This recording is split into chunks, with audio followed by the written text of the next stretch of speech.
All right, let's jump right into an explainer that tackles honestly one of the absolute most stressful deal-breaking parts of Tampa real estate. Today, we're looking closely at a topic that sets the ultimate financial and legal stakes for both buyers and sellers here in the Sunshine State.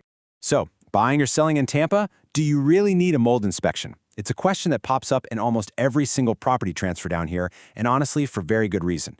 We're going to explore the incredibly unique risks of our local subtropical climate. Whether you're getting ready to move into your absolute dream home or listing a property you've owned for decades, understanding how mold impacts real estate in Florida it's absolutely essential. Because let's face it, Tampa is basically the perfect mold storm, right? First off, you have the inescapable subtropical Gulf Coast humidity. Add to that the massive storm surges we saw from Hurricanes Ian and Helene, and you've got the ultimate breeding ground for hidden structural moisture. In low-lying neighborhoods, thousands of homes took on water, and while a lot of them were properly dried out, others underwent some pretty hasty, purely cosmetic flip renovations. A property owner might just mop up the floors, run a dehumidifier for a bit, and slap some fresh paint over water-stained drywall. But here's the scary part. Moisture trapped inside wall cavities can develop into visible active mold in just 3 to 7 days, unless, of course, you actually like the idea of sharing your new home with millions of microscopic roommates. Moving into Section 1, the legal reality, shattering the as-is myth. Let's completely bust the biggest, most dangerous misconception floating around in Florida real estate contracts. Historically speaking, we've seen a massive legal paradigm shift in the state. Before 1985, Florida operated under caveat emptor, which basically translates to buyer beware. Under that old rule, the entire burden of discovering a property defect fell squarely on the buyer's shoulders. But then came the landmark 1985 Florida Supreme Court ruling, Johnson v. Davis. This completely flipped the script. The court declared that sellers must affirmatively disclose known hidden material defects that affect the property's value. And since mold heavily impacts both structural integrity and human health, hiding it suddenly became a massive legal liability for sellers. Now, to really grasp how this affects you, we need to quickly define two critical terms: patent versus latent defects. Think of a patent defect as a visible, obvious flaw, something you can easily spot yourself during a normal walkthrough, like a cracked driveway or a completely shattered window. But a latent defect, that is a concealed issue not readily discoverable. While buyers are definitely still expected to spot those obvious patent defects on their own, the law fiercely protects them from the hidden, latent dangers, like, say, mold spores silently multiplying inside the wall cavities. Listen closely to this one because this is the crucial takeaway.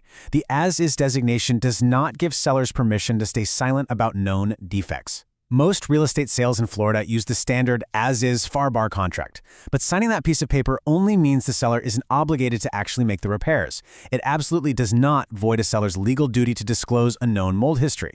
If you know about a hidden leak and you say nothing just because the contract happens to say as-is, you are literally stepping directly into a legal minefield.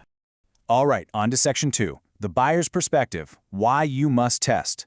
Let's shift our focus to speak directly to you as the buyer and see exactly why relying on just a standard walkthrough is a massive gamble in the Tampa market. You might think your standard home inspection has you fully covered, but there's a pretty big catch. General home inspectors are not licensed mold assessors. While they do an incredible job examining your roof and checking the electrical systems, they do not perform air quality testing or spore analysis.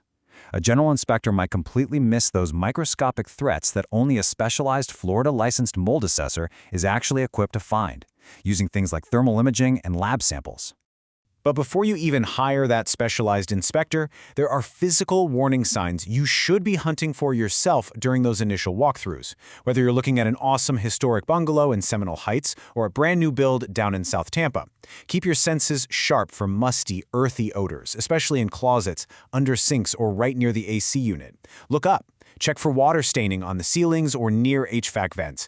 Pay close attention to wall anomalies, things like bubbling paint or soft spots near the windows. Check for HVAC concerns, like weird black dust streaking around the vents. And keep an eye out for efflorescence, which is just a fancy word for that white, powdery mineral deposit you sometimes see on concrete block walls. It's a huge red flag that moisture is migrating right through the foundation. So what do you do if you see any of those red flags? Well, this is your best tool.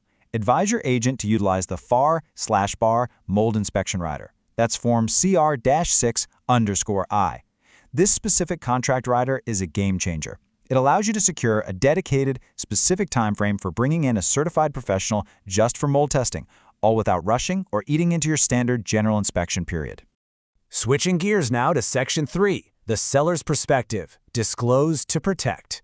Speaking to you as the seller, let's explore the flip side of the coin and look at why full disclosure is actually your ultimate shield against some truly devastating legal traps.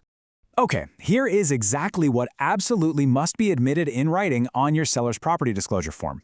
You have to list any active mold growth anywhere on the property.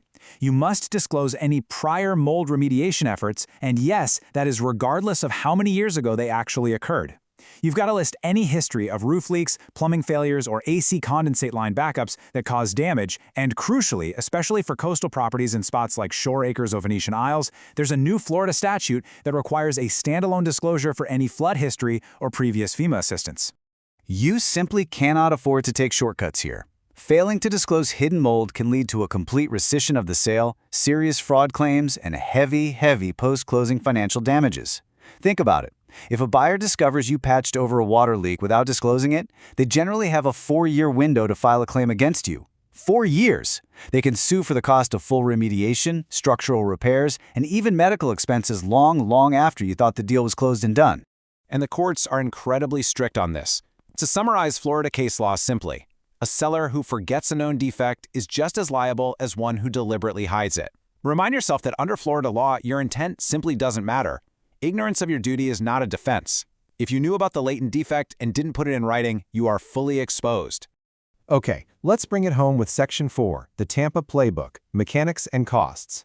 Let's move to the practical side of things and see how the actual mechanics and financial costs of mold testing play out right here in Tampa Bay. Now, there is one really crucial number you need to keep in your head: 12. This represents the 12-month double-dipping rule under Florida Chapter 468, and honestly, it is a massive protection for consumers against some seriously shady conflicts of interest. Here is what that number 12 means in practice. Florida law strictly prohibits a single company from performing both the mold assessment, which is the inspection, and the mold remediation, the actual cleanup, on the same property within a 12-month period.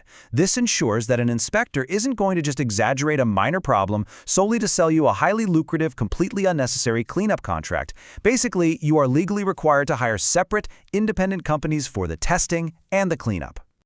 So what should you actually be budgeting for this independent testing? Let's break down the standard financial brackets in our area so you know what to expect. A standard home inspection for your average single-family home is going to run you somewhere between $350 and $750. A smaller condo drops down a bit, usually into the $200 to $350 range. If the inspector needs to pull additional lab air samples, expect to pay about $75 to $150 for each one, and if you're a seller needing to prove your home is completely clean after a repair, a post-remediation clearance test usually costs between $170 and $500. Quick aside for those of you dealing with condos or townhomes, let's briefly untangle the whole HOA wrinkle. By law, condominium associations generally repair the common elements, like the actual drywall substrates if a shared pipe or a roof leak.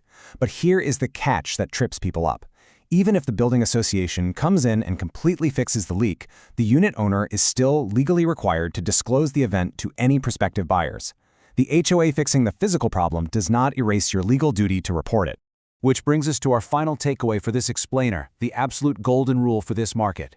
In Tampa real estate, when in doubt, test it out.